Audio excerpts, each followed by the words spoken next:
नमस्कार, माझं नाव शरद गजानन याज्ञिक. सध्या मी नाशिकमध्ये राहतो, मोरेमळा एकदंतनगरमध्ये. मी शनिवारी लग्नासाठी गेलेलो होतो जळगावला.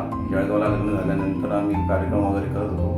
करताना त्याच्या कानामध्ये कोणत्या वेळेस तो म्हणे पोतीतला गेला, आमचं काही लक्ष नाही, परंतु कान दुखतो म्हणून आम्ही त्याला औषध टाकत राहिलो.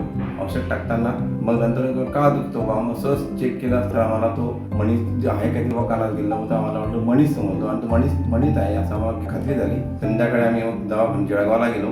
जळगावला गेल्यानंतर मग डॉक्टरांना ते दाखवलं, पण ते काही सापडत नाही. खूप फिरलो. त्यानंतर एक दवाखाना आम्हाला मिळाला आणि त्या ठिकाणी गेल्यानंतर डॉक्टरांना दाखवल्यानंतर ते मणी आहे आमचं खात्री झाली. त्यांनी प्रयत्न केला जळगावमध्ये इंजेक्शननी पाण्याच्या टाकून, पण त्यांच्याकडून काही प्रयत्न झाला तर ते निघालं नाही. शेवटी त्यांनी आम्हाला सोमवारी बोललो होतो, रविवार असल्यामुळे दवाखाना पण, म्हणून आम्ही तसं न करता आम्ही डायरेक्ट नाशिक निघून आलो. नाशिक निघून आल्यानंतर आता आम्ही या ओंकार हॉस्पिटलचा आम्हाला पत्ता मिळाला. त्या ठिकाणी आम्ही प्रयत्न केला आणि डॉक्टरांना भेटलो. त्यांनी सांगितलं की होऊन जाईल आणि त्यांनी सहज शक्य आणि चांगल्या पद्धतीने व सोप्या पद्धतीने आम्हाला 1-2 मिनिटात काढून दाखवला. ते जे काम आम्हाला जळगावला करायला पाहिजे ते मिळालं नाही, ते नाशिकला आल्यावर 1 दिवसाने मिळालं. त्यामुळे या दवाखान्याची आणि या डॉक्टरांची, या ओंकार हॉस्पिटलची आम्ही फार आभारी आहे.